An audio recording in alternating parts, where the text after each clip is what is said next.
Good afternoon, everyone.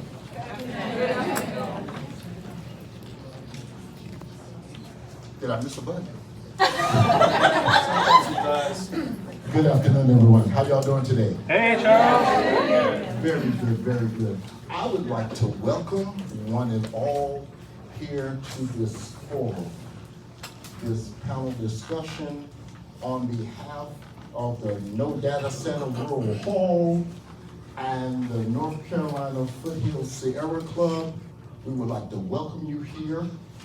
And before I go much further, I would just like to take care of a few housekeeping issues. We will have, as you can see, panel discussions. After the presenters have presented what they're going to present, we will have a brief intermission, at which time you can go to the back if you have not signed the petition. We have flyers back there, all to help inform you, encourage you, provoke you. I implore you, I admonish you, and all those other big words that does not come to mind right now. Let's stand together, let's do something, but let's be informed about our position. It's one thing to have a position, it's another thing to be able to articulate why you have that position. So I would like to welcome you. I trust that you brought pen, paper, recorder, notes, whatever you need so that we can make this a productive time together. So my main function is to welcome you, but it also is my honor and privilege to present our moderator for this session. Let me give you a little bit of background about you, because I don't want you to think that we're just going off the cuff. This gentleman that I will be presenting to you teaches environmental and natural resource law at Wake Forest and runs the Environmental Law and Policy Clinic. The clinic represents individuals, organizations on local, statewide, and international environmental matters. As I stated, he is a professor at Wake Forest, and he's been teaching there for 7 years. Prior to his tenure at Wake Forest, he has 30 years of practicing environmental law in Washington, D.C. with the Environmental Law Institute and the International NGO Landis, and in private practice. At this time, it is my honor and privilege to present to some and introduce to others our moderator for this afternoon and this evening, Mr. Scott Shank. Scott is in your hands.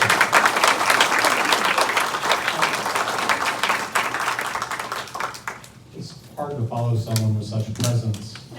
So my name's Scott. It's wonderful to see you all here tonight. Thank you, Charles. Thank you, Ulrike. Thank you, Emma. Thank you to all the folks who've made tonight possible. Thank you to our panelists for coming and giving their time. And thank you for you for coming out and caring and wanting to hear, listen, and share your thoughts. So our panel tonight, as Charles said, will have 10-minute presentations from each of the panelists. They all have a PowerPoint presentation. As you're listening to that, if questions come to mind, Dave will be going around with some cards, note cards, and pencils and paper. You can hold your hand up and let him know you need one, and fill it out, and hold it up, and he'll come and collect it. And then once they're done, after a short break, we'll go through the questions on the cards. When there's a lot of emotion around an issue, it's nice to have the cards. It also lets me go through them and try to order them in some way that makes some sense, because often we have the same questions. And as folks have said at an earlier session a couple of days ago that I watched a recording of, we're all here to learn and to be a community together.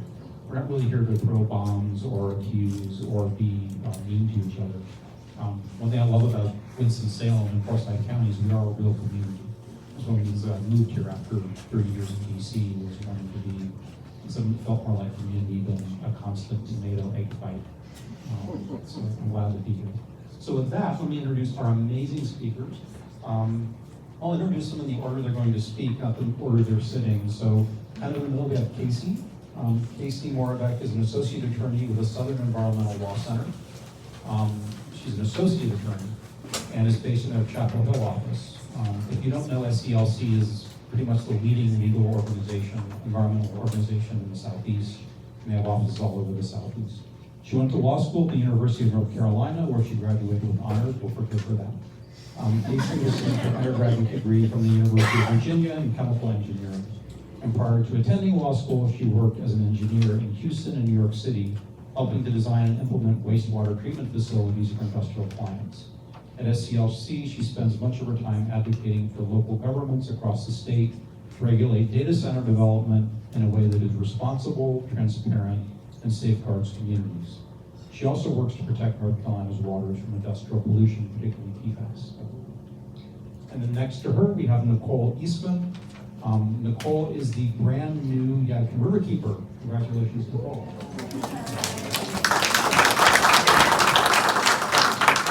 She has been working as the Riverkeeper Assistant and Watershed Protection Specialist at Riverkeeper for over 2 years before that.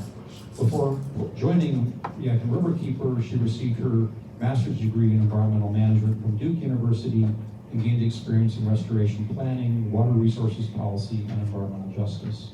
She works to protect the Yadkin River watershed for the communities and wildlife that rely on it by advocating for clean water policies and environmental justice, leading water quality monitoring programs, and connecting communities with their local water resources. And next to me, I have Jessica Mendez-Rowe. She is the Events and Partnerships Manager at Piedmont Environmental Alliance. She holds degrees in anthropology, theology, and sustainability from Wake Forest. It doesn't say that. She brings experience with social justice movements, nonprofit work, and intersectional environmentalism to her role at PEA. Jessica's motivation for her work comes from her experience as a daughter, friend, wife, and mother. She's endlessly eager to build community around environmental sustainability and believes it is her calling to help bring a thriving environment forth for future generations.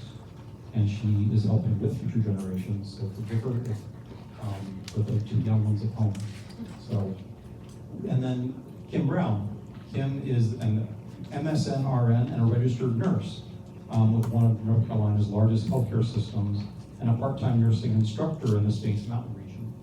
A longtime rural Harl resident, she previously served the community for more than a decade at the local Rite Aid, building trusted relationships with families and getting first-hand insight into local health needs. Since becoming a nurse in 2019, Kim has combined bedside practice with nurse education, bringing a community-centered perspective to her work. She's particularly focused on how large-scale infrastructure projects, including hyperscale data centers, which are called HDCs, which you may hear people use that sometimes, influence public health, environmental conditions, and local healthcare systems. So as you see, we have an amazing wealth of experience across many areas, which is really important in this area. There's not just one perspective that can inform you, be it public health, environmental, law, policy. It's all really important in science on top of it. So Casey, can we have you start us off, please? Yeah. And I'll give you guys like a 2-minute warning. Please, thank you. Hi, everyone. Let's see if I can. All right. Well, thank you for the lovely introduction. My name is Casey Moravec. I'm an associate attorney at SCLC, and I'm based in Chapel Hill. SCLC is a nonprofit environmental law firm. We work in 6 states across the southern region, but all my work is based in North Carolina, and a lot of it these days is taken up by data centers. Oh gosh. Okay, here we go. So today, this is sort of the central tenet of what I want to talk about today, which is the critical role that local government specifically plays in regulating data center development. Depending on the proposal, there can be some federal and state permitting involved with data centers, but really what it comes down to is local governments who are deciding, using their local zoning and land use authority, whether or not a data center project can ultimately move forward on a particular piece of property. And so when I talk about zoning, I'll just give some background so everyone in the room is on the same page. Zoning are local laws that give local governments the authority to regulate how land is used within their boundaries. And in Forsyth County, these laws are all compiled in what is called the Unified Development Ordinance, or UDO, as you often hear it called. And what zoning does is it designates property as a certain type of use. So often you'll hear like a residential use, an industrial use, an agricultural use. And each of those uses have specific restrictions on how the property can be used. So basically, if you're to sum that up, an agriculturally zoned property cannot build a quarry mine on it. That's the idea of zoning and what it's supposed to be doing if it's working correctly. So what we're looking at here with oh gosh, I keep going the wrong way. Okay, what we're looking at here with Project Iron Spur is a rezoning. So they're trying to build a hyperscale data center on a piece of property that is zoned residential.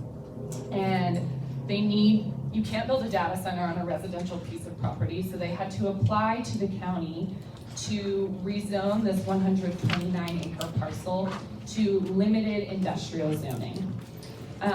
This is a screenshot from their application. You see they're proposing 3 data center buildings with associated equipment and generator yards. Those are the gray boxes next to those orange buildings.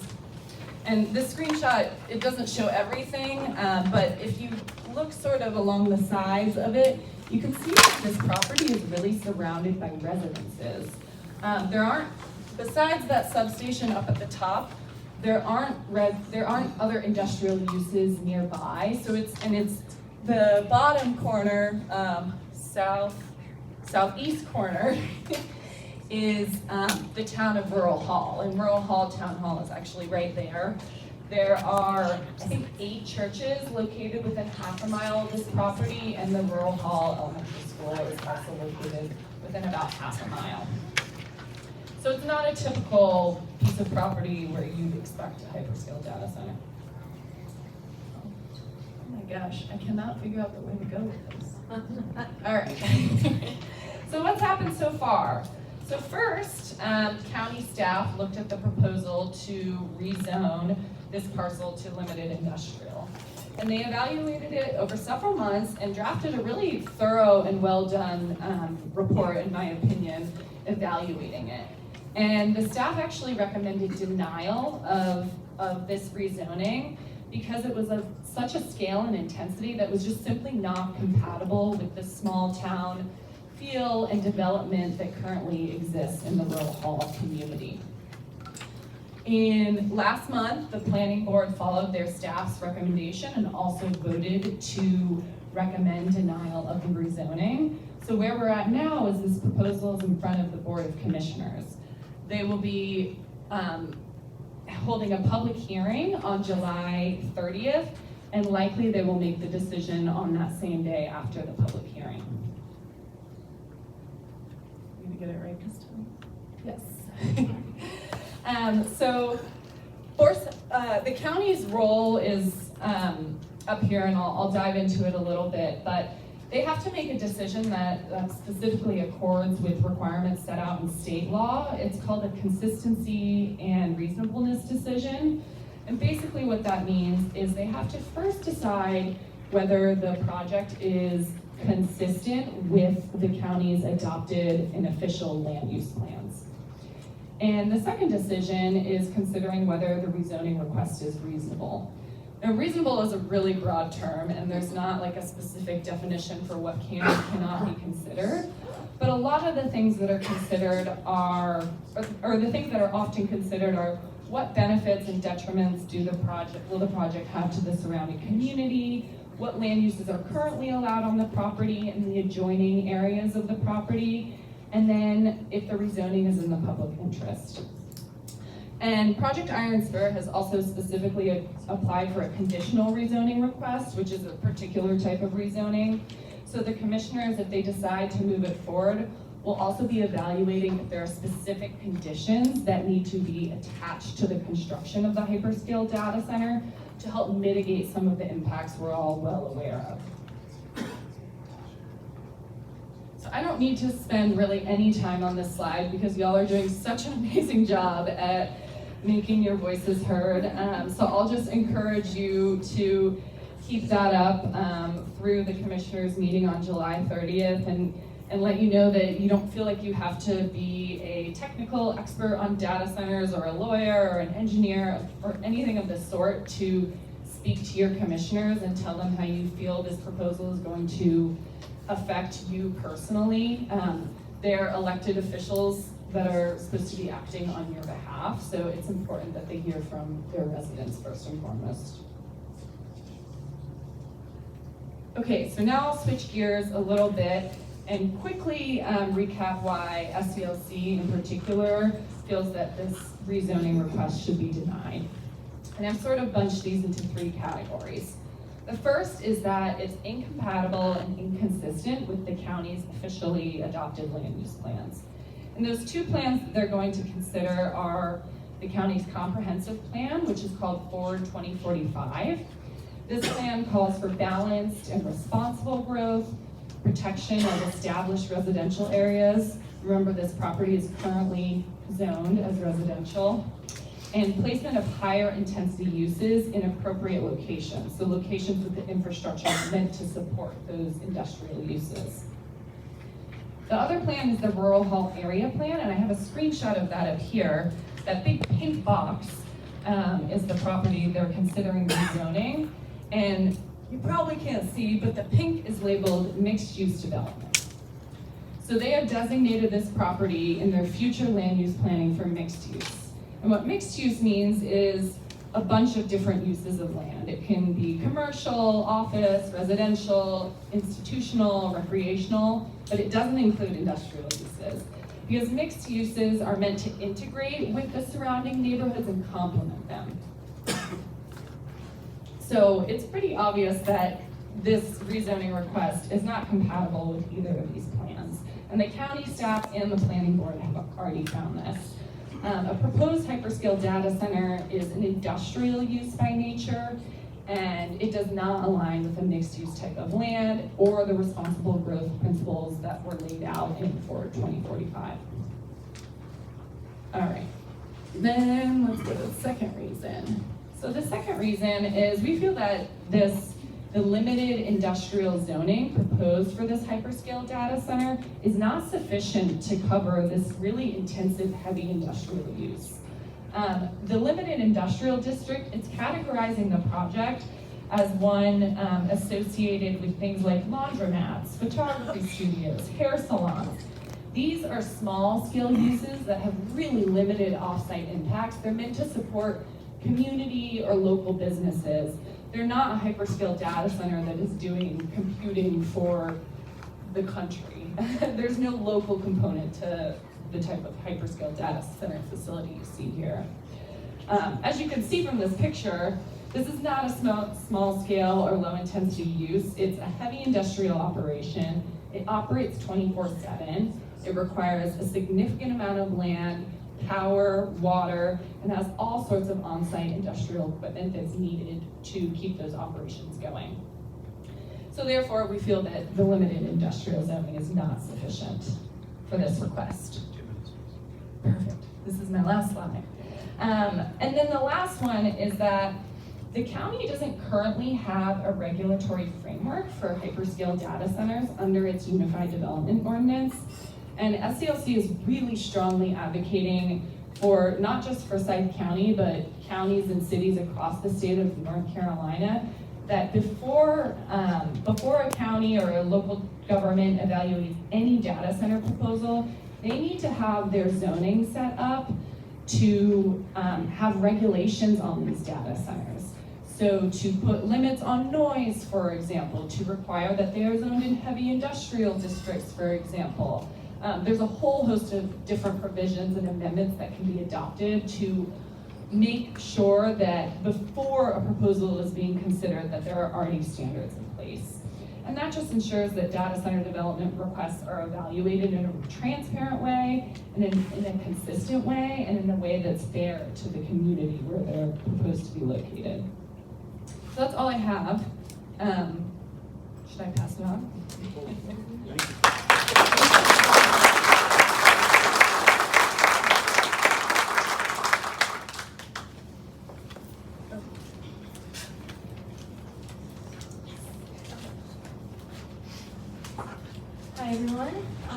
Nicole Eastman. I'm your Yadkin River Keeper. I'm the river keeper, but I also work for Yadkin River Keeper as an organization. So the organization's mission is to protect and enhance the Yadkin River watershed. I am not a data center expert, but I'm here to explain some of the impacts that we're most concerned about for the Yadkin River.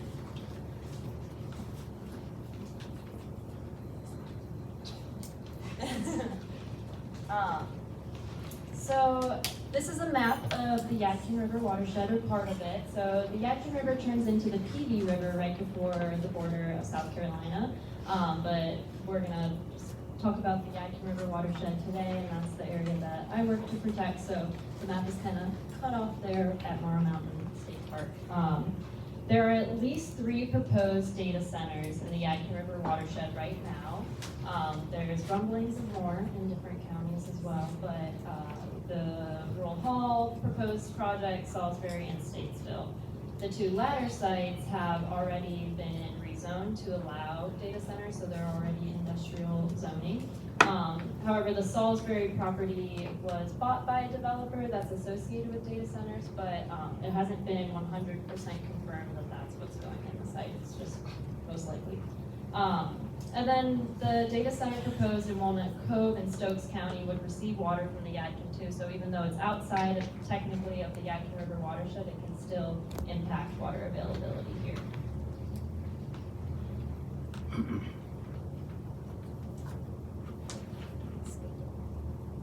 Okay. And to focus on Project Iron Spur in Rural Hall here in Forsyth County, I wanted to touch really quick on the cooling process. So this project, the developer has said that they would pull about 600,000 gallons to support the cooling processes, but that's at the initial start of it, what they're drawing.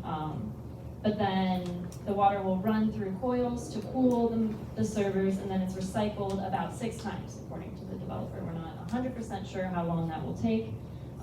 Then there's something called a blowdown, and that's when the water in the cooling pipes are purged based on the pH level, which I learned last week at the panel the community coordinated, so they had a lot of helpful information. But when the pH reaches a certain level, they have to purge a certain percentage of the water. Winston-Salem Forsyth Utilities would supply that water, and they have said that they have the capacity to treat the required water to support this project. But I think the question that we really need to ask is, does the Yadkin River have the capacity to support several proposed data centers and potentially 2 proposed methane power plants, which would be located in the Davie and Davidson part of our watershed?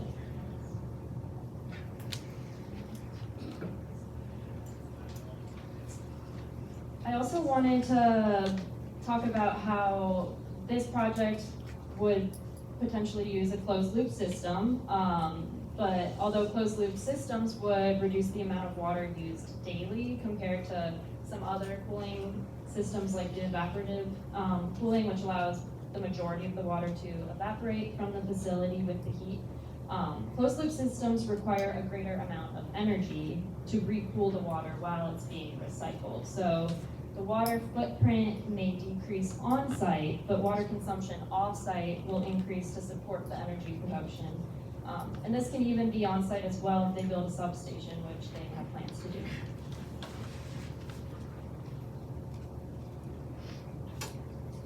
So we don't have a ton of data showing the quality of the wastewater coming from hyperscale data centers, but based on the research that we do have, we know there are a few contaminants potentially leaving these facilities. This type of facility would be considered an indirect discharger, so they would most likely be regulated under the National Pretreatment Program. And this is to prevent the local wastewater treatment plant from receiving wastewater that will disrupt their biological processes used for treatment. The data center's pretreatment infrastructure should treat for many of these types of pollutants to meet their permit requirements. And so here's a list of some pollutants that we're concerned about, like glycol, which you might know it as antifreeze, biocides, which are used to prevent microbial growth, and corrosion inhibitors to prevent pipe corrosion inside the data center. And it's likely that they would have to treat for these chemicals if they were under the pretreatment program. Thermal pollution is also a concern. So data centers may release water that is warmer than the receiving water body, or in this case, the influent that's going into the wastewater treatment plant, which alters water chemistry. Most significant industrial users are required to stay below a given temperature before sending it to the wastewater treatment plant. The third pollutant is PFAS, which are also known as forever chemicals because they do not break down in the environment. They're persistent in the environment and could potentially be an issue depending on the type of cooling liquids and the cooling system used in the data center. Some biocides may also contain PFAS, or if the liquid comes in contact with the chips in a process called immersion cooling, PFAS can then be transferred to the water. There is still a lack of data demonstrating the extent of PFAS contamination from hyperscale data centers, but I wanted to put this up here just because we know that it's a concern for public health, that these PFAS compounds impact public health, and since they remain in the environment, it's something that really needs to be investigated further before we approve projects, any kind of project like this. And then finally, heavy metals can be released as a byproduct of pipe corrosion. So in addition to the wastewater pollution side of things with hyperscale data centers, I also wanted to talk about the stormwater runoff that will be produced from this development if it were to occur. So with Project Iron Spur, that would be located on agricultural land. So it would result in the loss of more agricultural land in our state and be converted to an industrial facility, which will impact the amount of stormwater runoff leaving the site. Land development increases the amount of impervious surfaces, or the hard surfaces, which means when it rains, more stormwater runoff will leave the site and potentially carry pollutants with it. Increased runoff can impact the water quality of Beaver Dam Creek, which in this map that Casey showed earlier, runs right through the center of the site. And so if there's more stormwater runoff, that's the potential for pollutant transport, as well as flooding and stream bank erosion with a greater volume of water. Project Iron Spur would likely have 1 million feet of impervious surfaces, so it's a substantial contribution to stormwater runoff in our watershed. The developers have added buffers to the streams in the site plan, but there are no special buffer protections at the local level here because the stream is not part of a water supply watershed, and that would give it extra buffer requirements.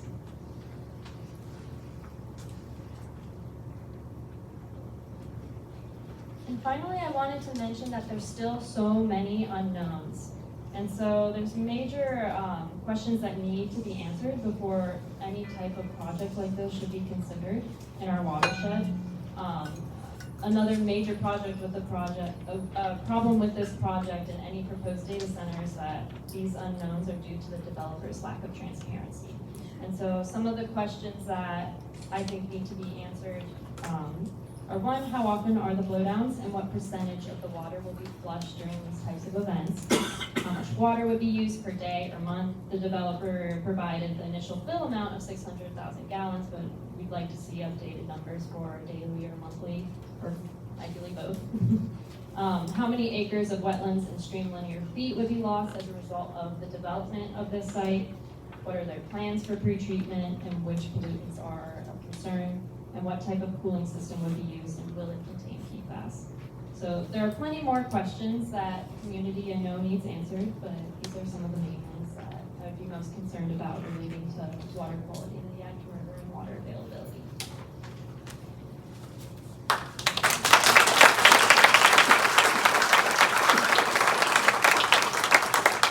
Nicole, that was amazing. And don't forget, folks, if you have any questions, please raise your hand and let David bring you a card so you can write down your questions and we can have those for the break. Yes? Hi everyone, my name is Jessica Mendez-Rowe. I work for Piedmont Environmental Alliance as the Events and Partnerships Manager. Thanks so much for the invitation to be here with you all tonight. My presentation is going to touch on some of the topics that Casey and Nicole have already discussed, but we're going to highlight some of the justice concerns. As a reminder, or if you're not familiar with the term environmental justice, it really focuses on the impacts to people's quality of life. The underlying thesis of environmental justice is that all people, regardless of race, income, religion, ability, has access to a healthy environment. So we want clean air, clean water, quality soil, public goods, nutritious food, and so much more for everybody. And so with that, I'm actually going to start with a quick game of fact or fiction. Okay, so the US has the second largest number of data centers in the world. Raise your hand if you think this is a fact. Couple of fact people. Okay, raise your hand if you think this is fiction. Okay, the fiction has it. So, the US has by far the most data centers in the world. We have about 5,400 data centers in America. The combination of the rest of the world is just under 1,500. And then within the United States, actually our neighbor to the north, Virginia, has the highest concentration of data centers. One of the reasons we're seeing so many proposed data centers in North Carolina is because Virginia is starting to regulate those data centers much heavier now. Next one. AI, or artificial intelligence, is transforming how data centers are built. Raise your hand if you think this is a fact. Okay, and raise your hand if you think that's fiction. Okay, it's a fact.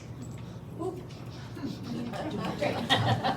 So, 15, 20 years ago, the average data center had about 20 megawatts of energy use. Today, because of our incorporation of artificial intelligence, we've increased to hyperscale data centers that are requiring a gigawatt or multiple gigawatts at a campus. So that's like 1 billion watts instead of 1 million. It's a lot more energy. So, generative AI, think Gemini, Claude, ChatGPT, is really transforming how data centers are built. They're being built so rapidly that actually in 2023, OpenAI stopped and ripped down a data center that was being developed and redesigned it mid-project so that it could be even bigger. So it's really changing. Data centers have been in our lives for a while, but AI in particular is what is making this hyperscale data center so questionable and harmful. Okay, next one. The massive energy demands from data centers are increasing energy costs for everyday consumers. Raise your hand if that's a fact. Okay, raise your hand if that's fiction. Okay, I didn't get anyone on that one. That is a fact. The Association for Energy Economics found that electricity prices in Virginia actually increased by 70% compared with prices before their data center boom. They were looking at a data set from 2015 to 2024.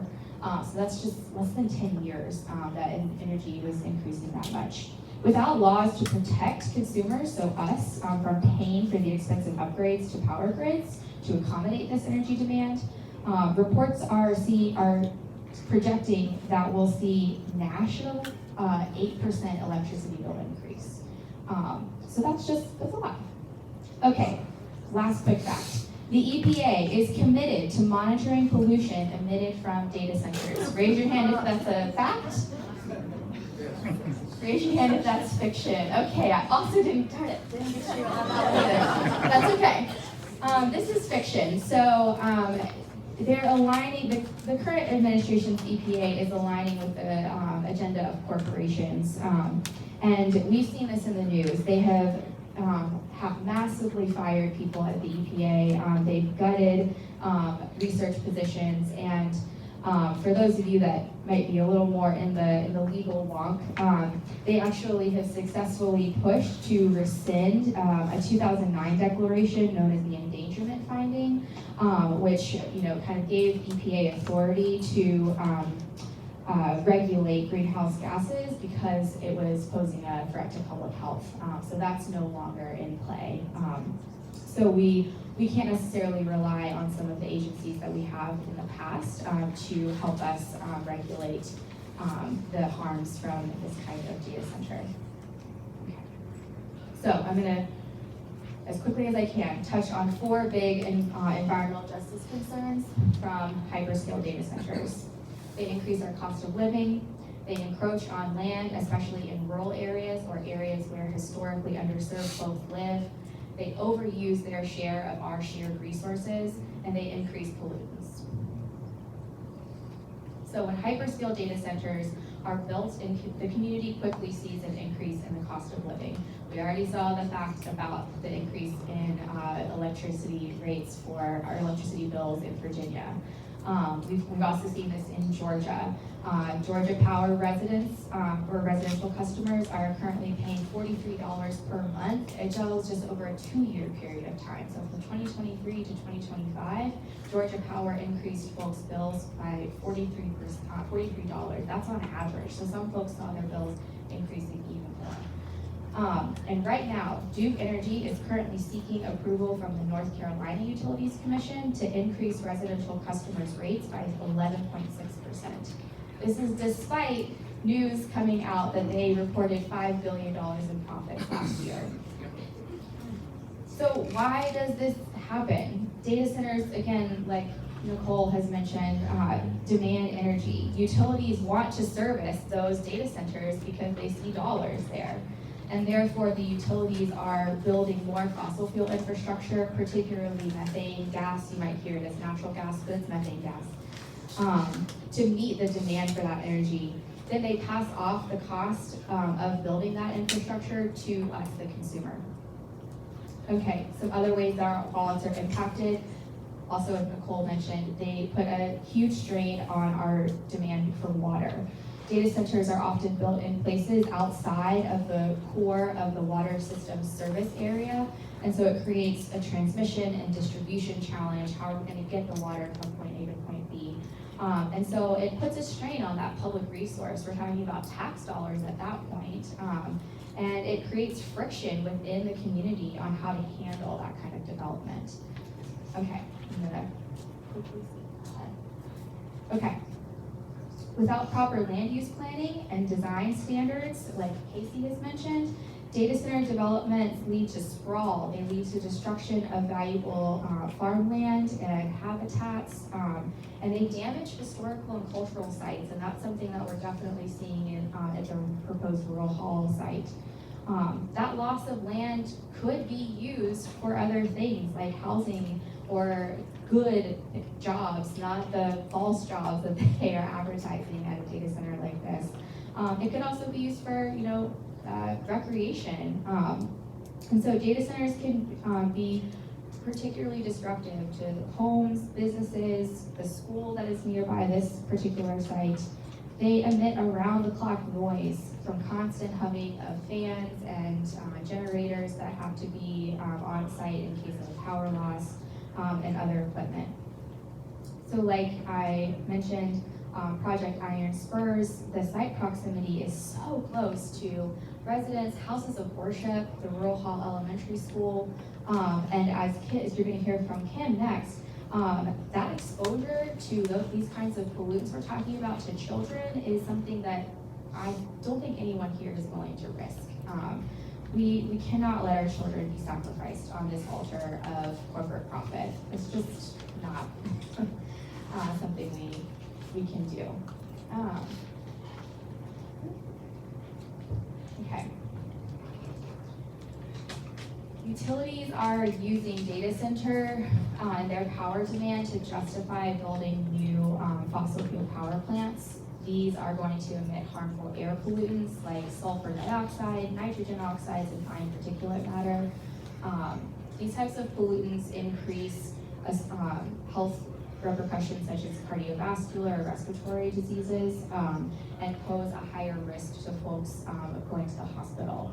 This is often overlapping with areas where we're already seeing high cardiovascular or respiratory illnesses like asthma or COPD, which can then overlap with areas where historically underserved or marginalized communities reside.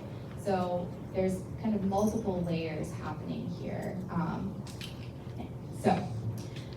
Additionally, data centers are typically equipped with commercial scale diesel fuel generators. The reason that they have these on site is in case that there is a power outage, they can then use the generators to kick on. That also increases the amount of air pollutants around the site and can significantly impact the quality of life of the immediate residents nearby because they're quite loud.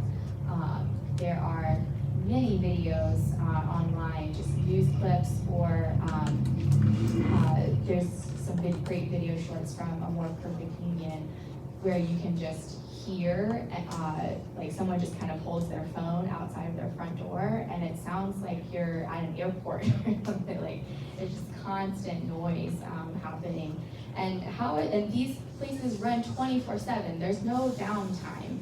So how is someone supposed to sleep? And how is someone supposed to just enjoy a peaceful day in their home if that kind of noise is in the background? Okay. All of what I'm trying to outline here is supporting the assertion that hyperscale data centers are an extractive industry. And it's just posing way too high of an environmental justice threat to let into our community, especially without proper regulation and zoning requirements like Casey has outlined, and the excellent questions that Nicole had.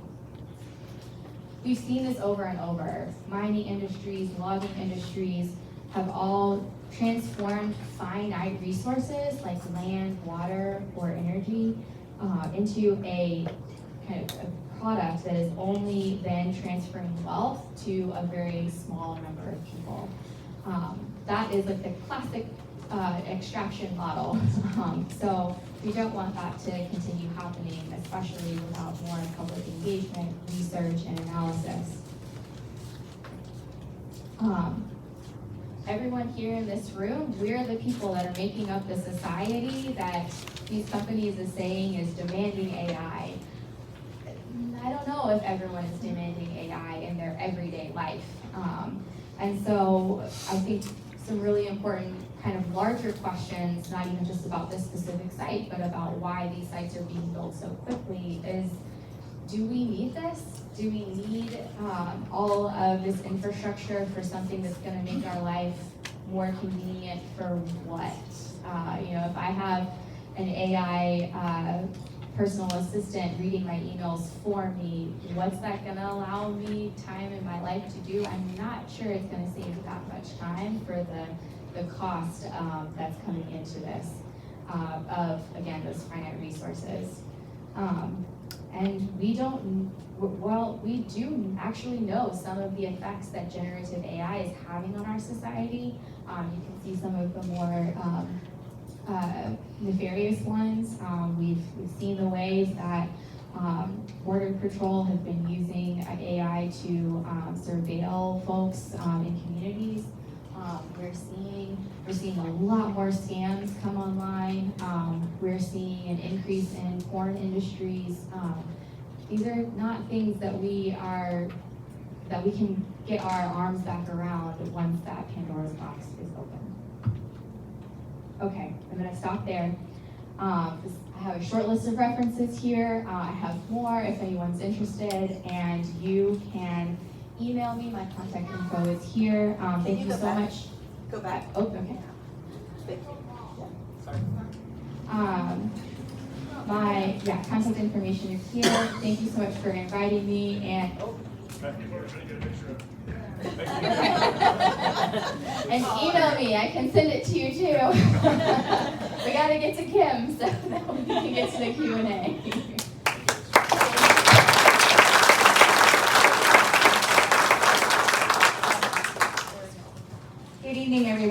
How are y'all doing tonight? Hello, Kim. My name is Kim Brown, and I live in Rural Hall, just like several of us here in this room. I'm a registered nurse. I'm a nurse educator, and I have spent many years since 2017 in my career dealing with patients with chronic illness, children with epilepsy, adults with heart disease and children, respiratory disease, cancer, and mental health conditions. As nurses, we are taught that prevention and education is better than treatment. Before bringing this large-scale data center into the town of Rural Hall, we need to ask ourselves this simple question. What does this mean for the health of our families and the community for decades to come? I myself am currently dealing with my own health affliction. My focus tonight will be to summarize evidence-based practice studies on neurodiversity, COPD and asthma, mental health and sleep as they relate to this proposed Rural Hall data center. I will focus on our children. They're the ones that's going to be our next mayor, our doctor, our nurse, our teachers in years to come. The children of Rural Hall is our community, and we need to worry about this school, Rural Hall Elementary. So tonight, neurodiversity speaks to the idea that people experience and interact with the world around them in different and unique ways. From a neurodiversity point of view, there is not one right way of thinking, learning, or behavior. We are all different. Differences are not deficits.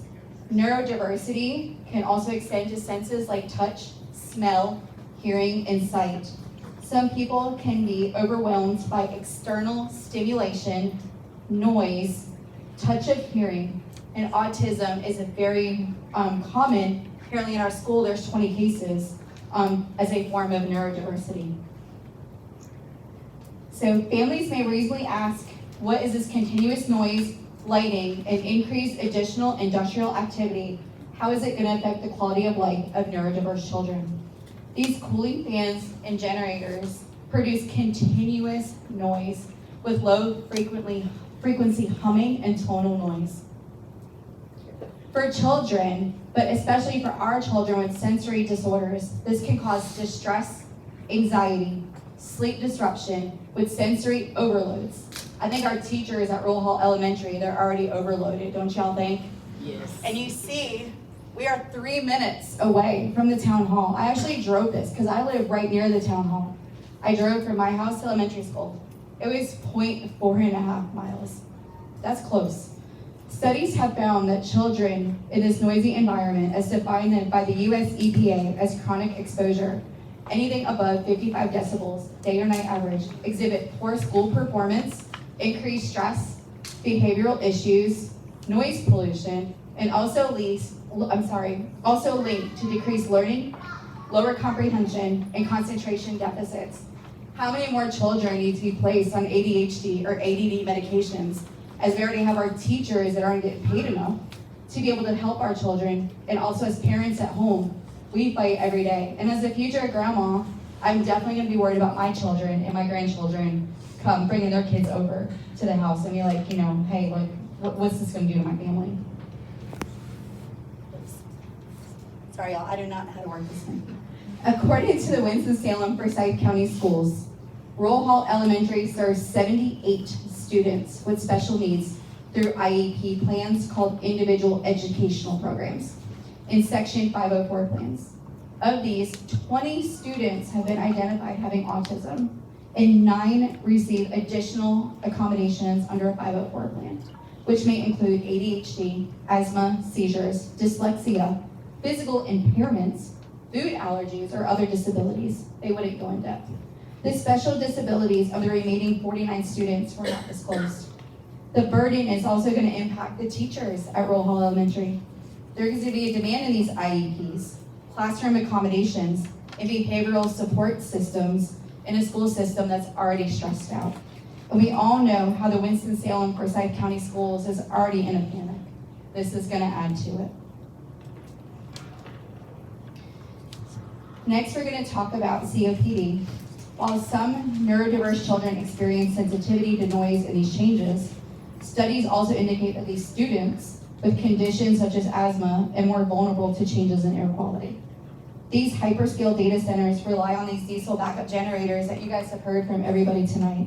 The Roll Hall proposal includes 200 diesel generators, consuming millions of gallons of diesel fuel. Have you ever seen our 18-wheelers going down the street? That's a lot of diesel fuel that they consume. So can you just imagine all these generators and how much they're gonna need? What about our truck drivers, guys? They're gonna measure 8 by 40 feet in length and width. During the testing or extended power outages, these generators are going to emit pollutants such as fine particulate matter and nitrogen oxide. This nitrogen oxide travels through the air as particulate matter of 2.5 micrometers or smaller. A piece of your hair is 10 micrometers. So can you imagine 2 micrometers, how we're going to be inhaling that? We don't inhale our hair like cats do. I mean, seriously. So the biggest thing, we want to inhale something the quarter size and depth of our hair. We're not going to know it because we're going to be breathing it in. Just like COVID, when COVID was out. I worked during COVID my whole entire first part of being a nurse. And COVID was 0.3 micrometers. Did we know that we all had COVID? Who here has had COVID?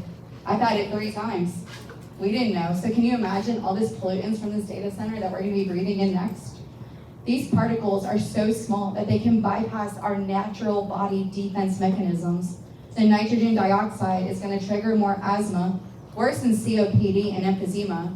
In North Carolina, especially this area, it's known as the tobacco area of the town, increase the risk of heart attack and stroke. It's going to aggravate our heart failure patients, increase emergency room visits and hospitalizations, causing inflammation throughout our bodies, and increase the risk of premature death in people with heart or lung disease. Also increase our miscarriages, and also put our nurses out even harder working. Winston-Salem Journal just put out an article 3 weeks ago saying that we're 103 beds short to beat the demands of Forsyth County. So can you imagine what this is gonna do? Put in all of us, especially the ones that live near in Roll Hall and in the county, as this matter moves into the air, it's gonna make a lot of us worse. This is just a slide that I come up with so you guys can kind of see the human hair. First, the dust, pollen, and the mold, how it particles gets into your alveoli, you cough, you get sick, it inflames it, and then now your respiratory system's kicked in, and that's kicked in because nothing else is working, so there goes your heart and your nervous system, and then I'm probably gonna see you guys on a unit somewhere. That's not what we need for our town. This is just another slide, just basically reinforcing everything I just said. So now we're going to talk about sleep. Environmental research has found that long-term exposure to persistent environmental noise may strongly affect our personal, physical, and mental well-being. Although noise affects everybody individually, studies have identified associations between chronic environmental noise, increased stress, sleep disturbance, irritability, difficulty concentrating, a reduced quality of life, increased anxiety, increased elevated blood pressure, and our chronic stress response, migraines, and heat stress.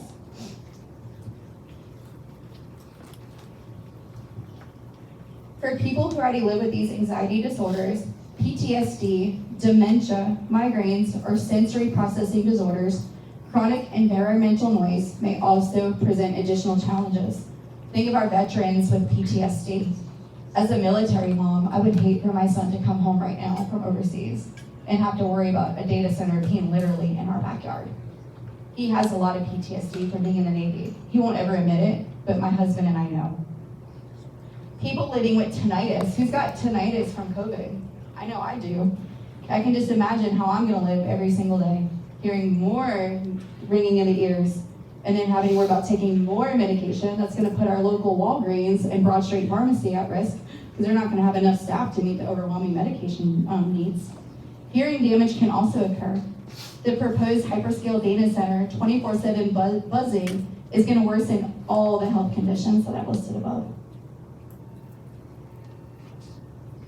Sorry. Okay. Sleep is a fundamental component of overall health. It plays an essential role in physical recovery, emotional regulation, memory, immune function, and cardiovascular health.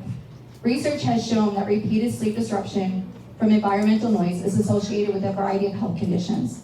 Increased stress, anxiety, depression, memory, and concentration difficulties, It can fatigue your immune system, increase your cardiovascular risk, reduce your work and school performance. Protecting healthy sleep is considered an impact on public health objectives because inadequate sleep can affect nearly every system in the body. That's why it's important to go ahead and email your commissioners. From a healthcare perspective, certain populations are proven to be more susceptible to environmental stressors such as persistent noise or disrupted sleep. These include children, older adults, again, veterans with PTSD, individuals experiencing anxiety or depression, people living with dementia, that's increased a lot here lately, individuals with sensory processing disorders, and families caring for loved ones with these chronic illnesses and disability. Each person's response to environmental changes is unique, and not everybody will increase and experience the same effects. However, recognizing that some individuals are more vulnerable and going throughout planning and community decision making. Mental health is an important component of our overall health. Public health professionals recognize that these factors, including all this noise, sleep quality, and chronic stress, can influence emotional well-being as well as our physical health. Clinicians also estimate that between 50 to 75% of people with ADHD will suffer debilitating sleep disorders and have racing thoughts that they cannot control. When evaluating proposals for large infrastructure projects such as these data centers, it is valuable to consider not only our economic and technological benefits, but also the potential impacts on our community health and our quality of life. Understanding that these factors allow us community members, healthcare professionals, planners, and elected decision makers to make informed decisions that support the long-term well-being of its residents. Public health researchers, sorry y'all, my mouth is getting dry, as presented tonight, offers another reason, perhaps the most important one. Why do we not need a hyperscale data center in the heart of Rural Hall, in our residential neighborhood, and next to an elementary school less than 0.5 miles away? Our situation is a warning for all of Forsyth County families and their loved ones, for all the Forsyth County children, and all the schools who may face a similar hyperscale data center proposal in their neighborhood. Thank you.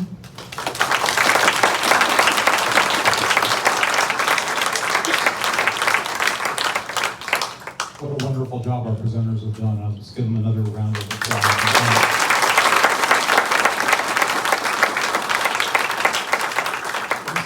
Spent, over 30 years moderating panels, mostly with lawyers. I've never seen people stay on time so long. So I'm really grateful for that, because I'm so used to having to pull people off the stage.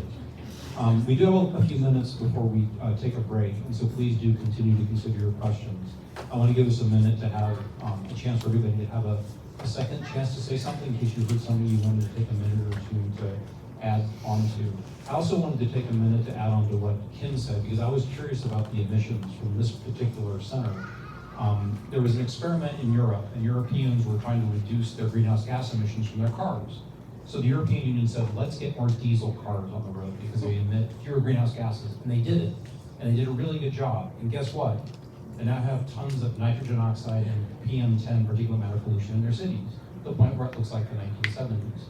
So I said, what would happen if we had 200 diesel generators? I asked Claude, our AI, yes, I did it. And said, tell me what this looks like. So tell me I don't know what 200 diesel generators mean.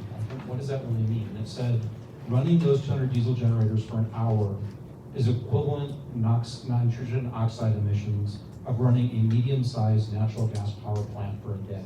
Wow. That's a ton. It's also the equivalent of putting 300,000 cars on the road for 30 miles. And for PM10, it said, which of course are the small particulates that can cause lots of lung and cardiovascular disease. It's the equivalent of putting tens of thousands of passenger vehicles on the road. So it's just to help put in context what that really means, of adding that. It's important to say these diesel generators are not meant to run all the time. They're meant to be an emergency backup, and so it's really important to say that. If they were running all the time, that would be an absolute environmental disaster. There is, however, the Amazon Center, which is looking to get built, which is proposing to be built and to run on them as it's being built before they create a substation. So I thought they wanted to be renewable energy, 100%. yeah, so that's something to think about. So I'm gonna go, let's go back, just go down from Nicole and back and just take a minute or two, if anything you want to fill in before we take a break, and then we'll have questions written on cards that Dave can give you.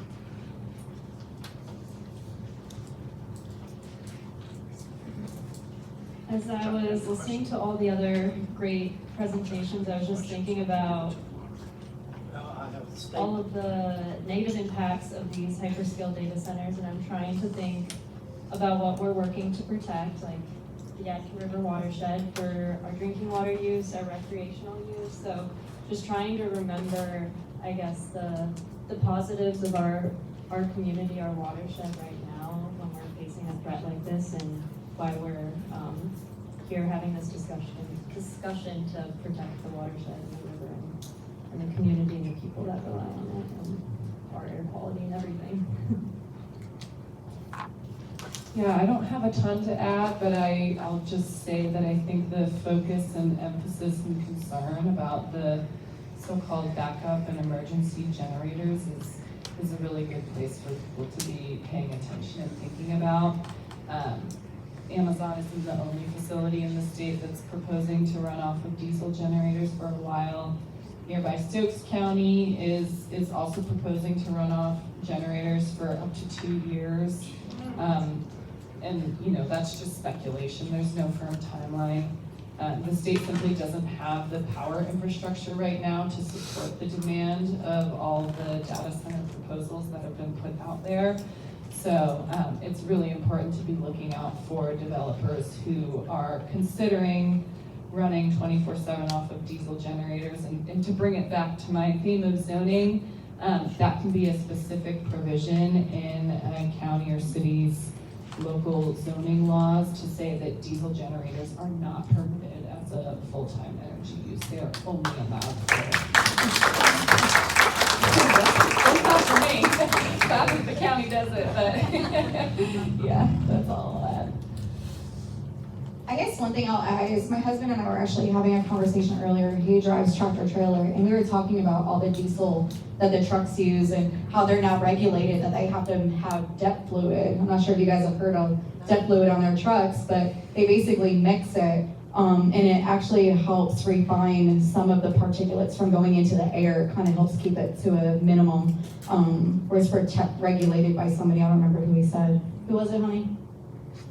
It's regulated by the DOT. By the DOT and the EPA as well. So these particles can, you know, they also increase COPD. Sorry for calling out him. Players, I'll hear about that later. No, I'm just kidding. Heart disease and increased pneumonia. But then too, I was reading another study before I came in, and it actually said that the diesel exhaust was linked to lung and bladder cancer. So do we really need something that's gonna just overwork our families? I mean, I'm sure there's some people in this room that take care of their loved ones. I mean, are we really gonna have to go into that even more? Taking more care of our loved ones, more doctor's appointments, more hospital visits, putting our nurses and doctors even more exhausted than we already are. I'm very thankful for my work family. We all are very good teamwork. So next time you guys go to the hospital, I'm not gonna say who I work for because they're not part of this, but just make sure you're nice to your nurses and your doctors and let them know that we're doing everything we can to help them. But just think about your family. So we really need more cancer than what we already have. Need more inhalers to use, more steroids. That might lead to a medication shortage. The way things are going, you can't even get lettuce nowadays. So, you know, just kind of think about that. So we really need to add more fuel to the fire.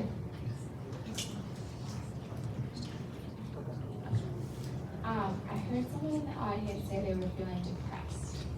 And so I want to try to offer a moment of hope. It might not happen or land, but you know, I do strongly believe in the power of community organizing. And I want to commend the organizers that are part of No Data Center in Rural Hall. Y'all have done a truly incredible job.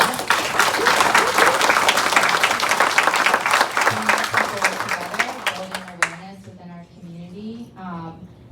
Was anyone at the planning board meeting in June? Yeah. Never have I personally, I mean, I'm sure it's happened before, but people don't show up to planning board meetings, and y'all packed out the entire city chambers and an overflow room. Like,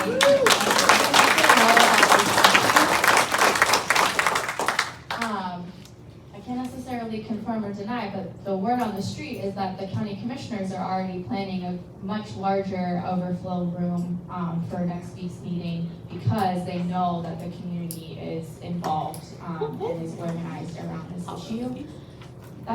That is an incredible thing, and we cannot deny ourselves the hope that brings. We can actually come together and see change happen. And yeah, it's just a wonderful, wonderful thing. So I hope that you don't leave the Q&A feeling depressed. It can, and one last word, this isn't inevitable, that's all. It's not. It's talked in the news like data centers are inevitable, and they're not. I think that actually the work that the Rural Hall organizers have done is a testament to that.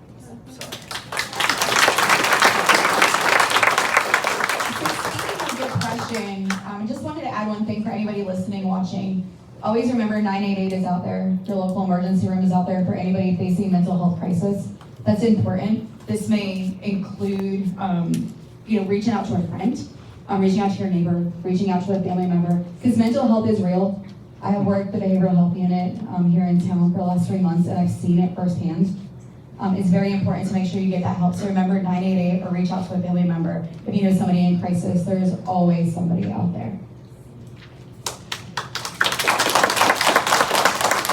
So to kind of bring it to a close for this portion, don't forget to write your questions down. We'll take a 5-minute break.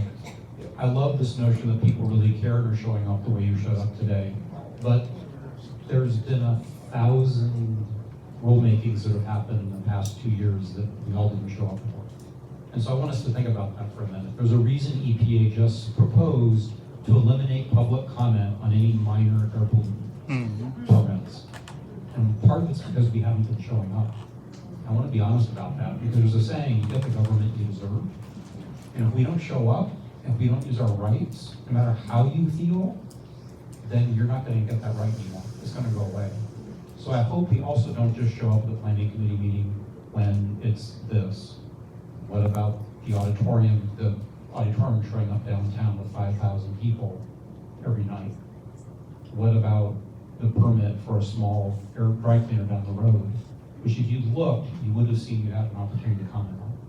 So not to be chastising, but as an environmental person who spent 30 years caring about the environment and watching empty hearing rooms, I want to say we have a lot more work to do than just the red button issues. You can't just save the cute pandas, you have to care about the dragonflies and the jitterbugs and everything else. So let's take a 5-minute break and we'll come back. And if you have any questions, please do them today. We'll put them up here.